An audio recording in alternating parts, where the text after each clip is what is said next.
Good afternoon, everyone. My name is Rachel O'Reilly, and I'm the Pro-Vice Chancellor for Research here at the University of Birmingham. It's my pleasure to welcome you all to this event today. It's lovely to see some familiar faces and some new faces, and I know we have postgraduate students, undergraduate students, postgraduate research and taught students. We have some external visitors as well, and it is an absolute pleasure to welcome you all to the Research Festival today. The festival is the biggest event we have in the calendar for our PGRs, and it really is a celebration of all the fantastic research that is done by our research students.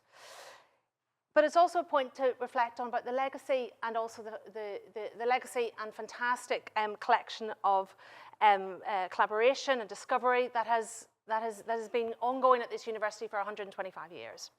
So this year, as many of you will know, is a particularly special year. It's our 125th anniversary. Some of you may have been at the fantastic community celebration this weekend. It was wonderful. But there really is a sense that this year is a very special year for us. So it's extra special to be here with you again this year. And it's fair to say, since the founding of the university, the advancement of knowledge and the university has always been a beacon of knowledge, a hub for pioneering research, but also a place where ideas can flourish. And that is from our research staff and our research students. Today, we are really keen to continue that tradition, embracing some new challenges and opportunities which will define the future of research. From a personal perspective, research has really been a defining feature of my own career, both in my current role as Pro-Vice Chancellor for Research. I always say I have the best job in the world. I loved my own research. I now have the opportunity to love everyone else's research, which is marvelous. And my own speciality is chemistry, and as a polymer scientist. And I did my PhD in chemistry, and then when I started my academic career, I have always been very passionate about the collaboration and research to really expand the frontiers of knowledge. And since I joined the University of Birmingham in 2018, I was head of School of Chemistry for a number of years, and then took on, as I said, my most recent role. But if I look back over my career, I can say hand on heart that my PhD supervisor was a key mentor, both from a research scientific perspective, but also from a career perspective, encouraging me to take opportunities and encouraging me to always push the boundaries of my own scientific thinking, and encourage me also to collaborate really widely. And I think that essence of collaboration and that essence of ambition, I think, is really, really important, and I think something that I'm sure we'll see lots of today when we from both the talks and the posters. So, as Pro-Vice Chancellor for Research, my role is to support the development of research strategy, but also in collaboration, and support the development of early career researchers, and hence why it's such a pleasure to be here with you all today. Because postgraduate research is a lifeblood of research discovery. It has been that in my own research lab, but really across the institution. And it really is through the dedication and commitment of our postgraduate researchers that we are able to push the boundaries of knowledge and solve global challenges, but also contribute more generally to the advancement of society. At Birmingham, we are really proud to have and want to support a vibrant research culture. This is hugely important. We want to value interdisciplinary collaboration, but also support innovation and champions the voice of our postgraduate researchers. And this festival is a big part of that, and a huge important, as I said, an important part of the calendar. It allows us to provide a platform to showcase the fantastic research. I'm very much looking forward to seeing the posters later and talking to some of our researchers at the posters later. And we will see a breadth of fantastic research across many different disciplines. And the postgraduate community is a really important community to us here at Birmingham. We have one of the largest postgraduate communities in the UK at over 14,000 students, and in all it's about 40% of our total student population. We are dedicated to ensuring that there's a variety of study and access options, and this involves both students in Dubai, but also here in the Edgbaston campus, as well as those studying online and in everything that we do. So today, I'm delighted to share the significant announcement that marks a new chapter for our postgraduate research journey. And that is the University Graduate School is evolving into the University Doctoral School, or UDS. We love an acronym at university, so yeah, UDS is the new acronym. And this transformation really reflects our renewed commitment to really enhancing the postgraduate research experience. The University Doctoral School will focus on delivering high quality training and development opportunities, ensure that we're fostering a really strong research community, and strengthening the wellbeing support for all our postgraduate researchers. It will still offer some of the flagship events that are offered, be that the 3-minute thesis competition, but also introduce some new initiatives to support communication and engagement. Looking ahead, postgraduate researchers can expect a redesigned website. I've had a sneak preview. It looks fantastic. All the information, it will be a wonderful portal to show which has better accessibility and more information for our researchers. A PG hub to try and bring together all the essential postgraduate research resources in one place, and also a commitment to creating an inclusive and stimulating environment for all our PGRs, and that including those that are pursuing research master's degrees. The University Doctoral School represents a bold step forward in our commitment to our postgraduate researchers, and it will allow us to provide the support and opportunity for the community that we are really committed to helping thrive. This year's festival, as we have seen from the programme, is packed with really exciting sessions and celebrates the achievements and contributions and all the inspirations of our aspirations of our postgraduate researchers. I'm really honoured that the first speaker is going to be Professor Jessica Blair, who is our new director of the doctoral school. Jess will be our keynote speaker. Professor Blair will reflect on the remarkable achievements of postgraduate researchers from the past, sharing some personal stories and milestones that highlight the enduring contribution of our postgraduate researchers to our vibrant research environment here at Birmingham, but also in the wider world. We also then will move on then to some posters, and the research poster exhibition will be an opportunity to engage with our students and learn more about the groundbreaking research that is being done by our postgraduate researchers. Please take the time to view the posters, talk to people, meet people, find out about the fantastic research that we do at the institution. I always say that every day in my job I learn something new. I learn about new research that we do in this institution that I didn't know about yesterday. I've already learned one new thing today. I'm looking forward to learning many more things this afternoon in the poster session, so thank you. We also will hear from 3 of our postgraduate researchers whose work aligns with the university research challenge themes. That's life-changing technologies, thriving planet, and fairer world. And these talks will showcase some of the pioneering research that we do here at Birmingham and really show how we are shaping and addressing global challenges. Later this afternoon, we'll take a moment to recognise some of the research excellence in our awards ceremony, which starts at 3:30. So, and we will have awards for best publication, excellent supervision, PGR Community Champion, 3-minute Thesis People's Choice Award, and research poster competition winners. So please come back for that. And it's really important that these awards are really to celebrate the talent and an impact of the fantastic research that's been done both by the students but also their mentors. And then there'll be a drinks reception, I'm sure, and hope everyone will stay for that as well, which a great chance to celebrate our winners and to network and get to meet people from across campus. I'd like to reiterate my welcome. It's a pleasure to see such a full lecture theatre and so many new faces, and I look forward to your participation within the event. Thank you so much for everyone for being part of this festival. And thank you very much for all the contributions that you will make. It's my pleasure to pass over to Professor Jess Blair, the Director of the Doctoral School.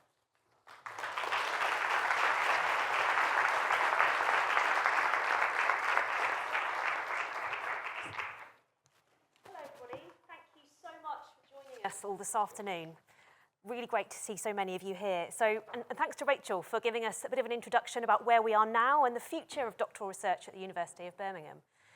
I've been given a bit of a different task. In our 125th year, that's to look back at how we've got here and the history of postgraduate research at Birmingham. Now, a bit of a disclaimer, though, to start with. I'm a microbiologist, not a historian, so please bear with me while we take a bit of a look through our history. So for those of you associated with Birmingham, I think you might have to have been living under a rock for the last 12 months to not realise that it's our 125th anniversary this year. And as Director of the Doctoral School, it's my absolute pleasure to be giving the spotlight to the contribution of postgraduate researchers to the 125 years of history at the University of Birmingham. I'm just going to play this short video to introduce our 125th anniversary celebrations, hopefully. –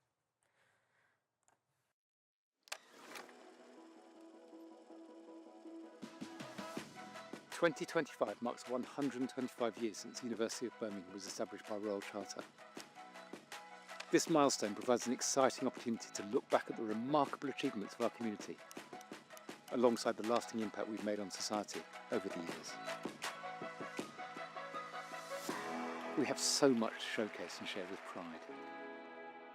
Throughout 2025, we'll be gathering to tell these stories through a programme of activities designed to celebrate our past, our present and our future. There will be many opportunities to join us at our campuses in Dubai, in Edgbaston and at the Exchange, our home in the central Birmingham. You'll be able to explore 2 new exhibitions and to enjoy our community event and the anniversary concert in June. There'll be a host of opportunities to hear stories across the year, both in person and online. And our summer degree congregations will see recipients of honorary degrees return to campus. And we'll have an engaging series of debates, lectures and seminars to discuss and reflect on the major topics, the discoveries and the advancements of our time. Our anniversary is an invitation to our entire community, to students, to staff, to alumni and to friends, to connect and to celebrate. A chance for all of us to share our stories, to take pride in our achievements and to feel inspired by the impact the university has across the world. So join in, be part of it, and together, let's make this a year to remember.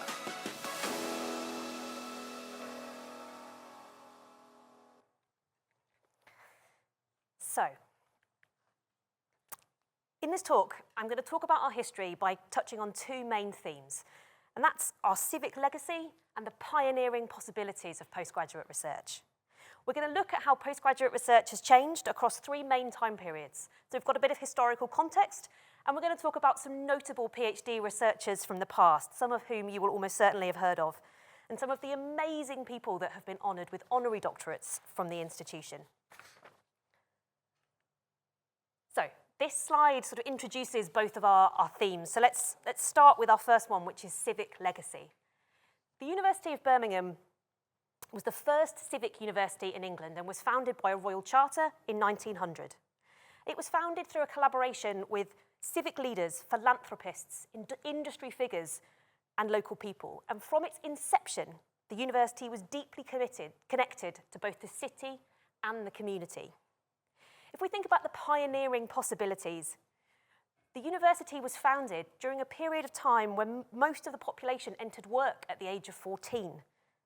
The man who was to become our first Vice-Chancellor, Joseph Chamberlain, put forward a new experiment for higher education, a place where students of all backgrounds were accepted on an equal basis. And this was a radical and pioneering approach. And from there, the university became known as a university of firsts. We were the first civic university. We were the first university to offer degrees in commerce, in social work, and in physical education. And we were also the first university to accept women to study medicine.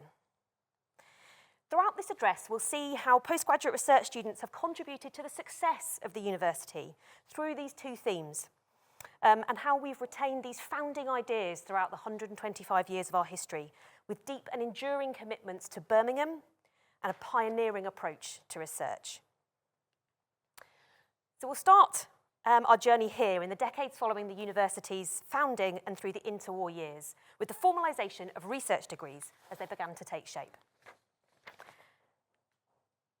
We can see as a side note, first of all, that we're looking at some early theses from our research reserve, that over time, theses have changed physically quite a lot, with the different sizes, colours and bindings from the early to mid-20th century to the more uniform navy blue of the 2000s, and my own thesis will be in there somewhere.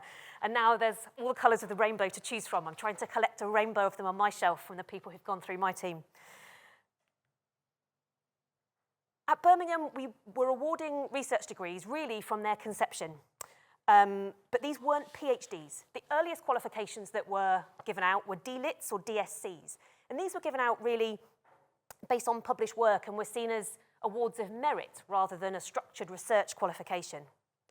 The first doctoral thesis we can find reference to at the university was M. Macmillan, and it was called The Tragedy of Julius Caesar, for which Macmillan was awarded a D.Litt in 1902, just 2 years after the founding of the university. In 1917, in common with many other universities across the UK, the PhD was established at the University of Birmingham. This was clearly linked to the impact of the First World War, where previously the usual means of acquiring this qualification was to travel to Germany. But a priority of the university at the coming of peace was to continue the impetus and scientific research that had been built up during the war, and the PhD was introduced. Uptake was slow to begin with, and it also had an elite status. And also, interestingly, the PhD was not a requirement at this stage for entry into an academic career. The first physical thesis that we could find in the research reserve was this one, by C.B. Childs, who received a PhD in 1922. And as you can see from the pictures, it's done on probably a typewriter, and there's hand-drawn figures, handwritten tables, and stuck in photographs. So maybe a little way from some of the beautifully presented theses that we see in our, that are submitted today, but really interesting to see. In 1922, the same year that C.B. Childs received their PhD, the university established the Joint Research Committee, which was a forward-thinking move, which really affirmed that research was a central academic duty rather than a private or an optional pursuit. It marked a shift to institutional rather than individual scholarship, and introduced the novel idea of university-funded research, though less than half of the initial £730 budget was spent in the first year. I'm not sure it's a problem we'd have this year. From there, I want to move on and introduce our first notable alumni. I'd like to introduce you to Winifred Mary Hackett, a real Birmingham pioneer. In 1929, Winifred Hackett was the first woman to graduate with a degree in engineering from the university. The same year, she received a prestigious Bowen Scholarship and then an Institution of Electrical Engineers funded grant to allow her to pursue her PhD in selenium cells, which she was awarded in 1931. To the best of our knowledge, Winifred was the first woman to receive a PhD from the University of Birmingham. And this culminated in her being named the university's best engineer, which a remarkable achievement in a really male-dominated field at the time. She went on to have a long and distinguished career, and in 1946 she was elected president of the Women's Engineering Society, which supported the careers and rights of female engineers, a true Birmingham pioneer. The next alumni I want to introduce to you was an international student, Li Siguang. He was a pioneering Chinese geologist. He studied at the University of Birmingham School of Mining between 1914 and 1918. So this is a real link to our civic past, or our civic theme, sorry, because mining was one of the earliest subjects that was studied at the University of Birmingham, reflecting the importance that the university put on the university's civic mission and training those at the forefront of an industry that was so important to the region at the time. Li Siguang was trained in the university's model mine, which was incredibly innovative at the time. And if you Google it, it's still there. You can see it. It's underneath our Edgbaston campus to this day. Li later earned a doctorate for the groundbreaking work he did on ancient microfossils, and he named many species during his PhD after many of his Birmingham mentors. He went on to have a remarkable career in China, serving as the Minister for Geology, Vice President of the Chinese Academy of Sciences, and he became best known for his prediction of oil reserves, tectonic plates, and prediction of earthquakes. Throughout his life, Li remained really connected to the University of Birmingham, which is something we might see crop up again later.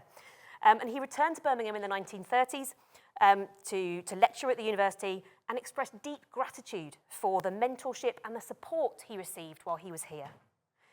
This is an enduring legacy that's now celebrated by the China Institute at the University of Birmingham, who run an annual Li Siguang lecture, and in 2023, the Institute unveiled a blue plaque in his honour. Now, as a molecular biologist, I was absolutely delighted to see, and I didn't know, but that Maurice Wilkins was a PhD graduate of the university.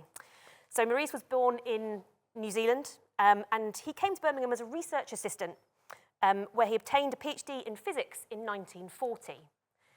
His research spanned multiple areas of physics and biophysics, but he's most noted for initiating and leading early X-ray diffraction studies on DNA and for his pivotal role in discovering the double helix structure of DNA, for which Watson, Crick, and Wilkins shared the Nobel Prize for Medicine and Physiology in 1962. Clearly another absolute Birmingham pioneer. Reflecting on his time in Birmingham, Wilkins wrote, "I realised I had been really lucky not to have got a good degree in Cambridge. In Birmingham, I had the luxury of many contacts in the university and all kinds of civilian life in the town, and its theatres, libraries, art college, and other cultural amenities." Clearly very proud of his Birmingham roots. The next person I want to talk to you about is our first honorary graduate I'm going to speak about, but really doesn't need a huge amount of introduction. Marie Curie was a chemist and a physicist who pioneered research into radioactivity. During her career, she was jointly awarded the Nobel Prize for Physics in 1903 and then awarded the Nobel Prize for Chemistry in 1911. She was the first woman to win a Nobel Prize, the first person to win 2 Nobel Prizes, and remains the only person to have won Nobel Prizes in 2 different disciplines. 2 years after her second Nobel Prize, she was given an honorary doctorate at the University of Birmingham. It was one of her very few public honours in the UK, and she was personally welcomed by Sir Oliver Lodge. She joined our academic community as a symbol of radical possibility in a time before any women had graduated with a PhD from the University of Birmingham. So this was before Winifred Mary Hackett that I spoke to you about before, and must have been an incredibly inspiring moment for many women involved in research. On the right-hand side, you can see the letter that Marie Curie wrote in response to her invitation. This was sent to Lady Barling, who was the wife of Gilbert Barling, the then Professor of Surgery and Dean of Medicine at the university. And what she says in her letter is, she hopes to be well enough to make the voyage to Birmingham to take up the invitation and expects to arrive on the 10th of September. Well, she clearly did arrive, because on the left we can see a photo of her receiving the honour, and I think we can only assume they're happier about the situation than they perhaps appear in the photo. So we'll move on into the next period of time that we're going to talk about. And this is really a period of expansion and development. So between the end of the Second World War and the 1970s, the UK saw a significant expansion and also institutionalisation of higher education, with the PhD becoming more widely available. And it was increasingly seen as a necessary qualification for entry into an academic career. Enrolment steadily increased, and also many other disciplines began offering PhDs, marking the PhD as a more common and accessible route into academia. Universities began to introduce more structured supervision and clearer assessment criteria, although the formal training and research methods and transferable skills that we value so much today wasn't really present during this time period. By the 1970s, doctoral research was firmly embedded in university structures, setting the stage for the more professionalised versions of the qualifications we know today. It wasn't just doctoral education that was expanding. This is a map of the university from 1946. And you can see the buildings in sort of orange, the orangey colour are the ones that existed at the time, whereas the green is the planned development. And if you could look at the top and you can see all these bits where it's in green, it says area for development. Anyone that knows anything about the campus now will know that's well and truly been very much developed, and we've got a much bigger campus than was around at this time. So the first notable alumni from this period I want to introduce you to is someone you might not have heard of, but I can guarantee that you have heard of his discoveries. So Simon Campbell completed his PhD in chemistry at the University of Birmingham in 1965. He went on to develop one of the world's most recognisable medicines, Viagra. He also co-invented treatments for high blood pressure and angina, impacting the lives of millions of people globally. He later became president of the Royal Society of Chemistry and was given a knighthood for services to science. He was a civic philanthropist, and his journey really shows how doctoral study can ripple through society. He often speaks of his Birmingham days as being foundational, not just intellectually, but as a place where he felt part of a research community, which is something we really hope that all of our PGRs continue to feel to this day. And as a side note for any PGRs in the room or online, Famously, the use of sildenafil, or Viagra, as a treatment for erectile dysfunction was discovered as an unusual side effect during a clinical trial, a reminder perhaps of how unexpected outcomes in research can lead to revolutionary breakthroughs. Next, we're going to talk about a literary Birmingham pioneer. So you are Anantha Murthy. He arrived in Birmingham from India in the 1960s on a Commonwealth scholarship. We still have many incredible Commonwealth scholars that still study at the university. There's one in my team. It's an absolutely fabulous scheme. Initially, Anantha Murthy was far from thrilled about coming to Birmingham. He later said that he expected elitism. Instead, he found openness. He wrote later that red brick universities were more radical and transformative than Oxford or Cambridge. And he's quoted as saying, "I didn't get a seat at the university I had chosen. I was to go to Birmingham, an industrial city. Initially, I was disappointed, but I soon got to know that Oxford and Cambridge were on the decline, and the red brick universities, such as the one in Birmingham, were winning acclaim." So his Birmingham experience really shaped his politics as well as his writing, and he went on to become a major literary voice for post-colonial India. He was shortlisted for the Man Booker International Prize and led India's National Literary Academy. This literary pioneer wrote his Birmingham thesis on the Western roots of literary criticism, and his novels challenged caste, tradition, and modernity. Now, the next alumni that I want to speak about are ones that many of you, you will see their name probably every day without really realising it. Sir Kenneth Murray and Lady Noreen Murray met while doing their PhDs at the University of Birmingham. They were in different departments, but shared interests outside of the lab in walking and climbing and camping. They married the year before they graduated, and they were awarded their PhDs on the same day in 1959. Together, they developed recombinant DNA techniques and created the first genetically engineered vaccine. Their hepatitis B vaccine was the first approved genetically engineered vaccine and remains in global use today, having saved millions of lives. Their work laid the foundations for molecular biology, immunology, and Noreen later went on to become the first female professor of genetics at the University of Edinburgh.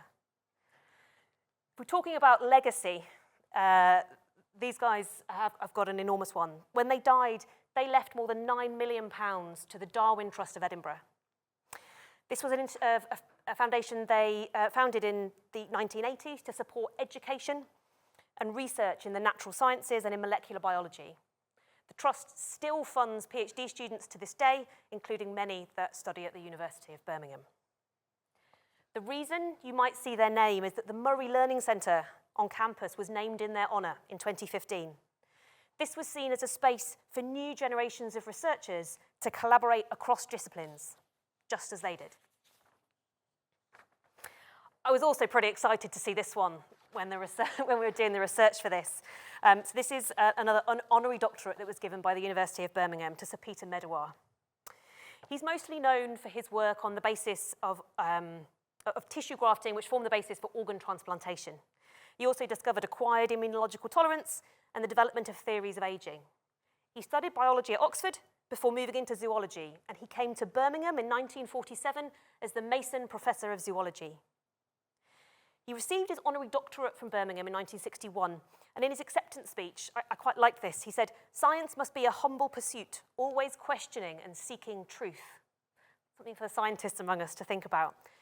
He was awarded the Nobel Prize for Medicine in 1960, and in his 1960 Nobel acceptance speech, he said, "We stand on the shoulders of giants, but on this occasion, I should prefer to remember the friends with whom we stood arm in arm." This felt like an important message as we look to the future, where interdisciplinary research is of increasing importance. So finally, we come to the last period of time that we're going to talk about. From the 1980s onwards, doctoral education in the UK became increasingly structured and professionally oriented, with the introduction of Research Council funding frameworks marking a key turning point. Structured training programs and skills development were embedded,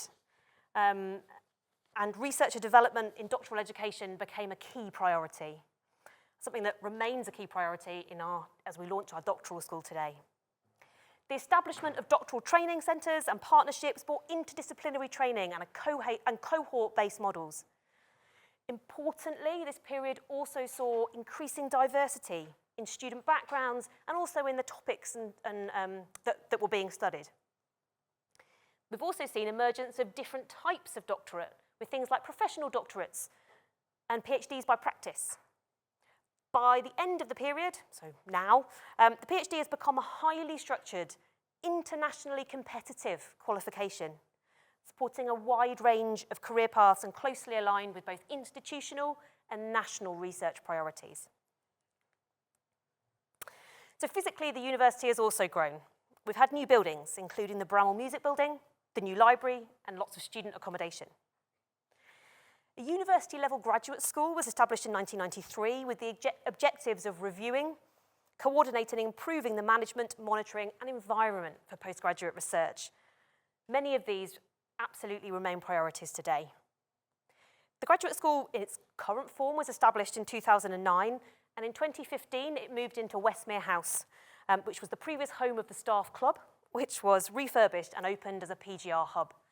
This picture looks at the back of the building, and you can just see at the bottom just the very small part of the beautiful gardens that are there. For any PGRs in the room or online, next time there's a sunny day, head down to Westmere, go and sit in those beautiful gardens. They are absolutely stunning. So let's look at a few notable alumni from this period then. So we're going to start with Sir Hossein Yassi, our next Birmingham pioneer. He came to Birmingham from Iran in 1976. He graduated from Birmingham in 79, initially with a BSc in Electronic and Electrical Engineering, and obtained his PhD in 1983. He went on to lead Imagination Technologies. This company developed chips that are in many of the Apple products, which many of us have got on our wrists and in our pockets.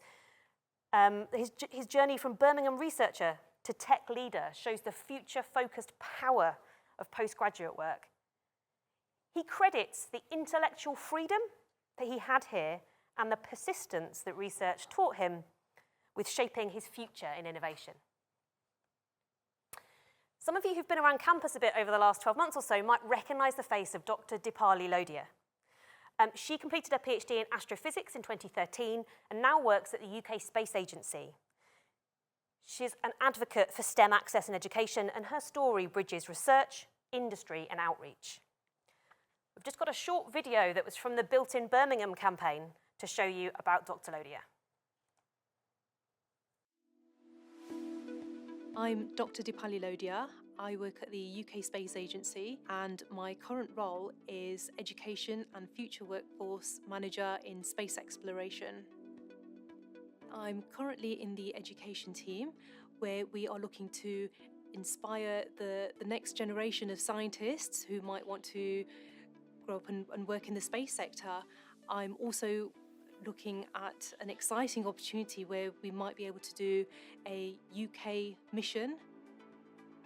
It all started when I was 9 years old. I did a project on space, and since then I was hooked on it. I'd already decided that's what I wanted to study, and I went on to do physics with astrophysics as my degree at University of Birmingham.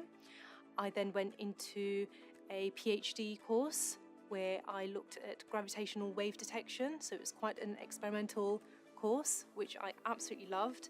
It was a really interesting thing to work on. So gravitational waves were first theorized by Albert Einstein 100 years ago, so it's only been proven by maths. And for many, many years now, we've been working on a detector to directly detect these waves. It's never been done before, and we weren't sure if we would ever be able to. It was a huge international collaboration, and we finally did it. We finally detected gravitational waves for the first time, and it led to a Nobel Prize. And it makes me incredibly proud to have been part of that. My experience studying at the University of Birmingham, both during my undergraduate and my PhD, I had a lot of support from my tutors, my supervisors, but also my colleagues as well. Everyone was so friendly and always willing to help. My time at the university has had a lasting impact on my career. It taught me not just the science, but also how to communicate, how to interact with people, how to inspire young people. I think that's so important. And the path that I took to get to where I am now, it did meander a little bit. I tried out lots of things, and I finally found my dream job. And I think that's possible for anyone.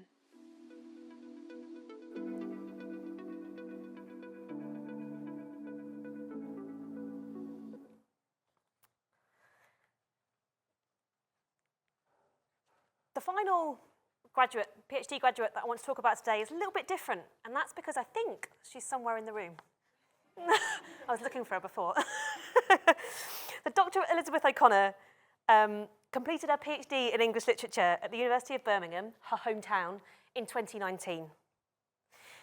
Since then, she's worked in professional services at the university, first in the University Graduate School team, where she made a lasting impact on PGR experience. And then more recently, she's moved into the Research, Culture and Environment team, where we're delighted to say she continues to work with the doctoral school team as we are now.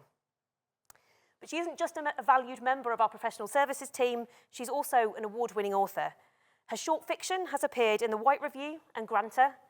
She won the 2020 White Review Short Story Prize, and her debut novel, Whalefall, was published in 14 territories and named one of the Observer's best debuts, as well as a notable book of the year by the New York Times and the New Yorker.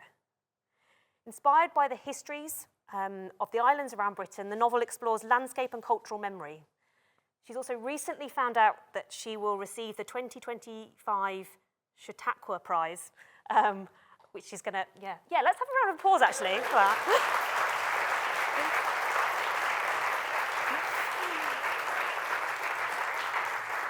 Which I know that she's shortly heading off to the US to receive, so super, super exciting. We asked Elizabeth for a quote, and she said, "Writing and working at the University of Birmingham is the exciting thing of moving fluidly between storytelling and strategy, shaping words on the page while helping shape a research culture that invites imagination, curiosity, and change."